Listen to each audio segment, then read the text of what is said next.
واش فعلا البيسي احسن من الدروغري؟ مورا التفاعل الكبير ديالكم مع الريل اللي درتو من هاد السطاح اللي كنت كنقارن فيه البيسي والدروغري نتاع 100 مليون. اليوم قررت نبارطاج معكم شويه الارقام ديال اوشين كونيكت دوت كوم اللي غتخليكم نتوما تختاروا ما بين بيسي ودروغري نتاع 100 مليون. ولكن قبل ما نبداو، الا كنت كتشوفنا اول مره ما تنساش دير سبسكرايب، تفاعل مع هذا المحتوى المفيد هذا اللي تيعطيك افكار وطرق ربح في الانترنت. تابوني الا مازال ما تابونيتيش ونبداو. اول حاجه البيسي بالنسبه لي هما كاع المهارات الرقميه اللي نقدروا نديروهم سواء بالبيسي ولا بالتليفون وعن بعد، وما محتاجينش نبقاو في واحد البلاصه ولا نبقاو نمشيو لواحد البلاصه نبقاو فيها واحد المده. المهاره الرقميه هي من الديزاين، من المحتوى، من لي كوميرس، من الفريلانسين، من اي حاجه تقدر ديرها مع الناس عن بعد بلا ما تحتاج انك تلاقى بهم ولا تسلم عليهم ولا تقعد معهم واحد المده. بالنسبه للدروغري راه كنعطي به مثال لكاع الخدامي والمهارات اللي تيخصك ليهم يا اما راس مال يا بلا راس مال، تيخصك ليهم تكون في واحد البلاصه، تيخصك ليهم يا اما تكري واحد اللوكال ولا تخدم في واحد اللوكال اللي مكري. بمعنى هنا راه ما كنقسموش الدروغري على دروغري ولا مواد البناء بوحدهم، ولكن كاع الخدامي وكاع المهارات اللي تيخصك فيهم تكونوا في واحد البلاصه، ولا اللي تيخصك فيهم راس مال، ولا اللي تيخصك فيهم بلاصه ولا تبقى في واحد المدينه. الحاجه الثانيه هو انا سعيد اوشين، انا اللي مورا اوشين كونيكت كوم اللي كدير لكم وكتخدم اونلاين من 2021. عندنا كليان في المغرب وفي افريقيا وحتى في اوروبا. بعض المرات الناس اللي عندهم سنتر دابيل وتيهمهم لي سيرفيس او سنتر دابيل ما ينساوش يدخلوا لاوشين كونيكت دوت كوم ويحاولوا يتواصلوا مع السيبور. من طبيعه الحال راه كنديروا واحد لي طريف زوينين وكنديروا واحد السيبور نتاع نهار كاملو اللي تنبقاو فيه مكونيكتين مع الكليان ديالنا. وباش نديروا واحد المقارنه منطقيه ما بين هاد المهارات الرقميه ولا البيسي وما بين الدروغري ولا المهارات التقليديه، غنعتمدوا على ثلاثه المعايير. الاولى هي الكوست، ولا بشحال غيخصنا نبداو، واش غنقدروا نبداو بزيرو درهم ولا الكابيتال مينيموم. الحاجه الثانيه هي شحال الوقت تيخصنا والالتزام اللي تيخصنا باش نربحوا في البيسي ولا حتى باش نربحوا في الدروغري ولا المهارات التقليديين. المعيار الثالث هو قداش نقدروا نربحوا بالبيسي ولا بالمهارات الرقميه، ولا قداش نقدروا نربحوا بالدروغري ولا المهارات التقليديه. الا بدينا باول معيار اللي هو شحال يخصك باش تبدا، فراه من طبيعه الحال الغلبه غتكون البيسي، حيت البيسي غتخصك غير 500 درهم غتشري بيسي قديم، ولا اغلب المهارات غتقدر تبداهم غير من التليفون تتمونيتيزيهم.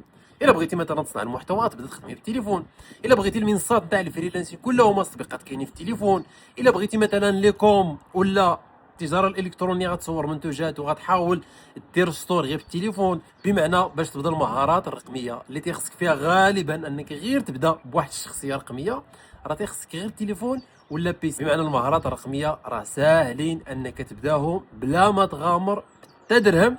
غتبداو بواحد الشخصيه رقميه وغتستغل الذكاء الاصطناعي اللي غادي يختصر عليك الوقت واللي غادي يوريك احسن مهاره مناسبه لك على حسب الوقت اللي عندك والالتزام اللي عندك واللغات اللي عندك والتجربه اللي عندك. راه الذكاء الاصطناعي غادي يوريك احسن مهاره وغادي تبداها. هنا المعيار الاول راه من طبيعه الحال راه الغلبه للبيسي والمهارات الرقميه. المعيار الثاني ديال الالتزام والوقت نقدر نقول لك هما كيف كيف، حيت الا اختاريتي تبدا مهاره رقميه خصك واحد الالتزام في الاول، واحد 6 سوايع 8 سوايع 12 ساعه في النهار في الاول باش تحل فيها عينيك، باش توصل للناس، باش تقرا، باش تعلم. وإلا اختاريتي دير دروغري واخا دخلتي براس مال كبير، راه في الاول غيخصك توقف على شغلك، تانستالي لي كام وتشوف تحسب السلعه وتعرف شحال كيدخل المحل وشحال كيخرج. وإلا كنتي من طبيعه الحال بغيتي تخدم راسك في الدروغري ديالك ولا في المحل ديالك، راه من طبيعه الحال في الاول غالبا تيخصك الالتزام ساعات وتيخصك ديما تكون حاضر ناظر حل عينيك باش تشوف البيزنس ديالك كيفاش وباش تطور راسك وباش تشوف المشكل والحوايج اللي كيطلبوهم الناس.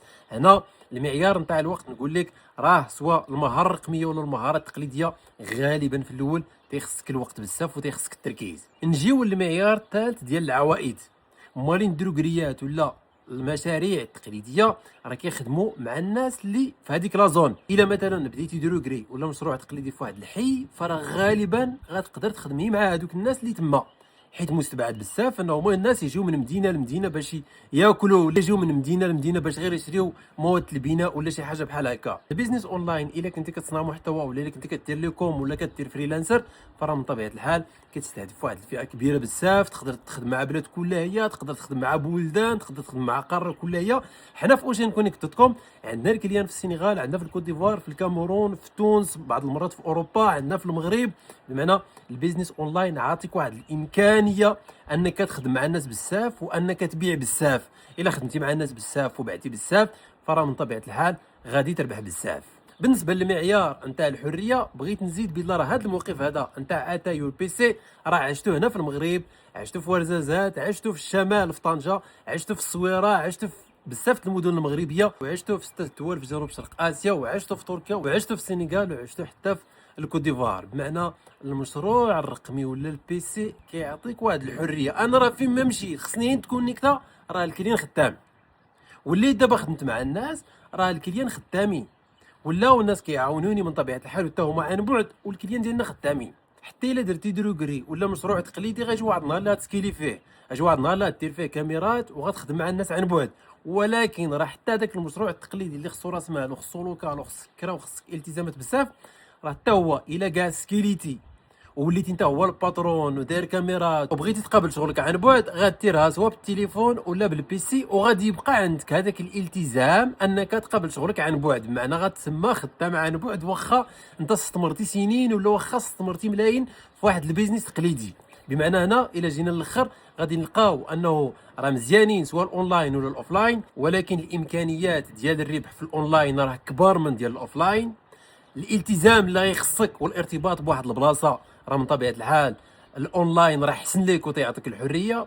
وحتى الكابيتال ولا راس مال باش تبدا، راه من طبيعه الحال الا كنتي في الاونلاين راه ما يخصكش راس مال، راه يخصك غير تبدا.